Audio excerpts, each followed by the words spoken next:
Bapak, Ibu, Saudara, marilah kita membaca Alkitab setiap hari bersama Sektor 5. Hari ini kita akan membaca Markus 7.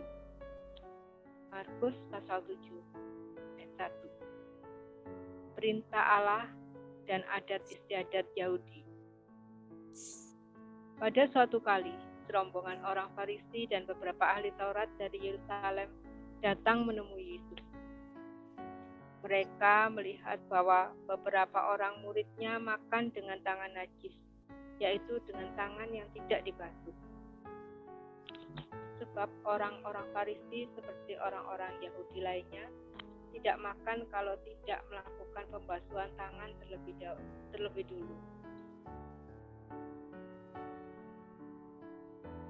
Karena mereka berpegang pada adat istiadat dari nenek moyang mereka. Dan kalau pulang dari pasar, mereka juga tidak makan kalau tidak lebih dulu membersihkan dirinya. Banyak warisan lain lagi yang mereka pegang, umpamanya hal mencuci cawan, kendi, dan perkakas-perkakas tembakau. Karena itu, orang-orang Farisi dan ahli-ahli Taurat itu bertanya kepadanya, "Mengapa murid-muridmu tidak hidup menurut adat istiadat nenek moyang kita, tapi makan dengan tangan najis?"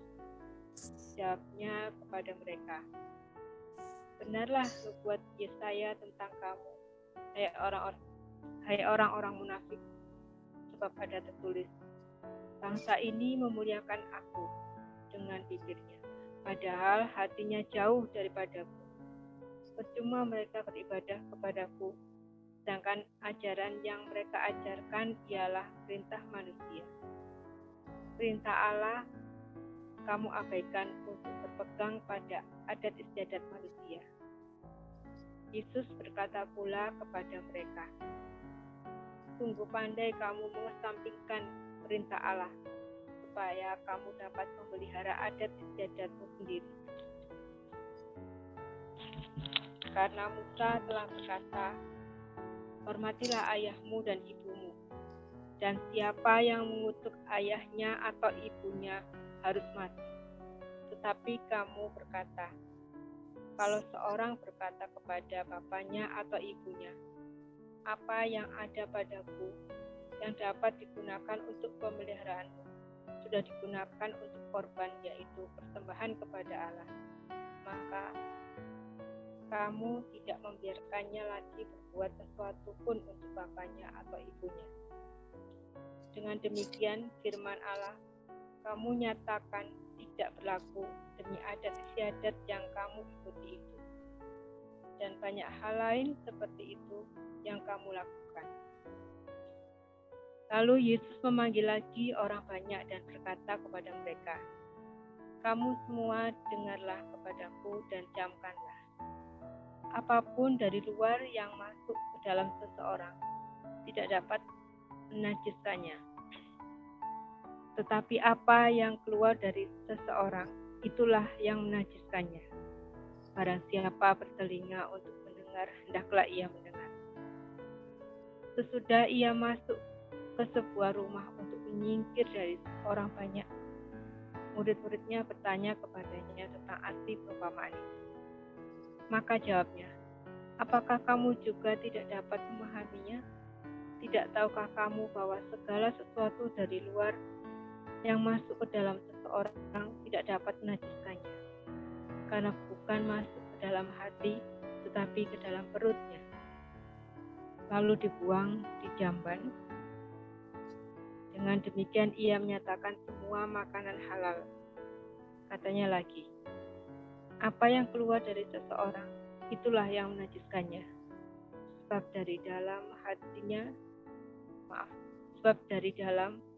dari hati orang timbul segala pikiran jahat, pencabulan, pencurian, pembunuhan, perzinahan, keserakahan, kejahatan, kelicikan, hawa nafsu, iri hati, hujat, kesombongan, kebebalan. Semua hal-hal jahat ini timbul dari dalam dan menajiskan orang." Ayat 24. perempuan Fenisia yang percaya. Lalu Yesus berangkat dari situ dan pergi ke daerah Tirus. Dia masuk ke sebuah rumah dan tidak mau bahwa ada orang yang mengetahuinya, tetapi kedatangannya tidak dapat dirahasiakan. Malah seorang ibu yang anaknya perempuan kerasukan roh jahat segera mendengar tentang dia.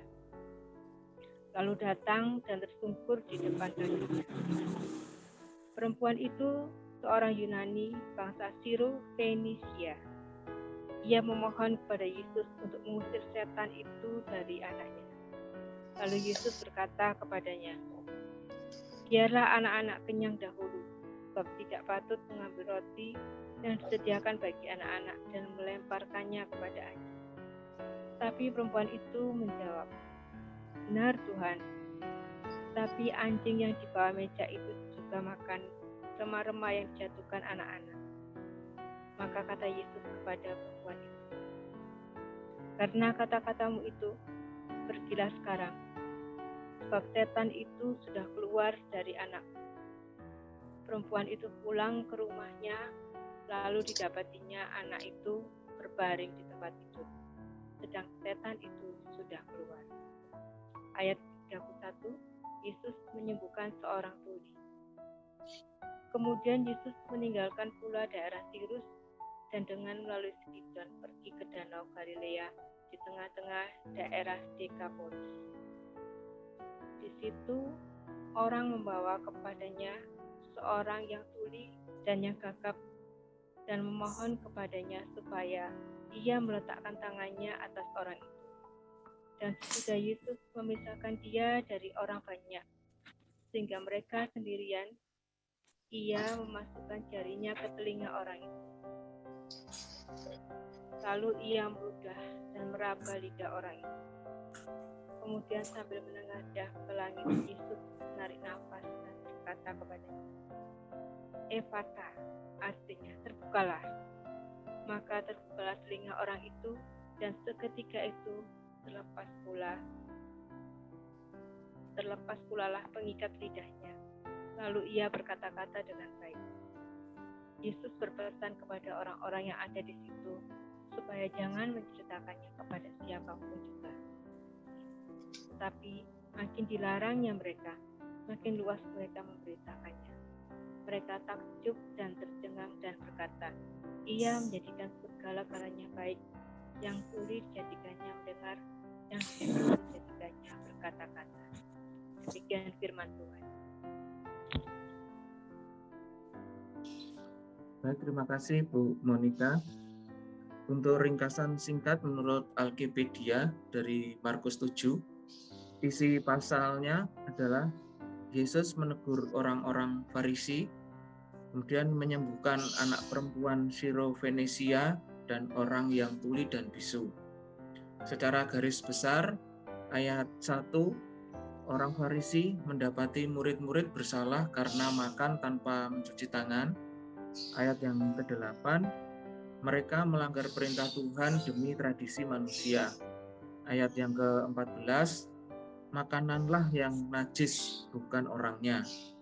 Ayat yang ke-24, dia menyembuhkan anak perempuan Siro-Fenisia yang kerasukan roh jahat. Dan ayat yang ke-31, orang tuli dan gagap disembuhkan.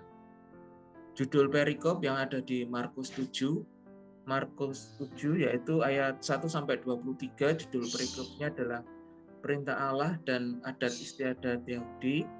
Kemudian ayat 24-30 itu adalah perempuan Siro-Fenisia yang percaya. Dan ayat 31-37, Yesus menyembuhkan seorang tuli. Tokoh-tokoh yang ada di Markus 7 ini ada Yesus, ada orang Farisi, ahli-ahli Taurat, murid-murid, perempuan Siro-Fenisia, orang yang tuli, dan Yesaya. Nama dan tempat: Dekapolis, Farisi, Galilea, Musa, Sidon, Siro-Fenisia, Taurat, Tirus, Sirus, Tuhan, Yahudi, Yerusalem, Yesaya, Yesus, dan Yunani. Kesimpulannya adalah adalah sia-sia menyembah Allah yang dilakukan di luar perilaku agamawi jika hati tidak berkenan di hadapan Allah. Perhatian utama kita harusnya pembasuhan hati dari kejahatan yang membuat kita menjijikkan bagi Allah, daripada pembasuhan secara ritual. Kristus tidak pernah menyisihkan seorang pun darinya yang tersungkur di kakinya dengan iman yang rendah hati dan memberi diri mereka diperintah oleh Dia. Demikian kesimpulan dari Markus 7, kiranya dapat membantu kita untuk lebih memahami Markus 7.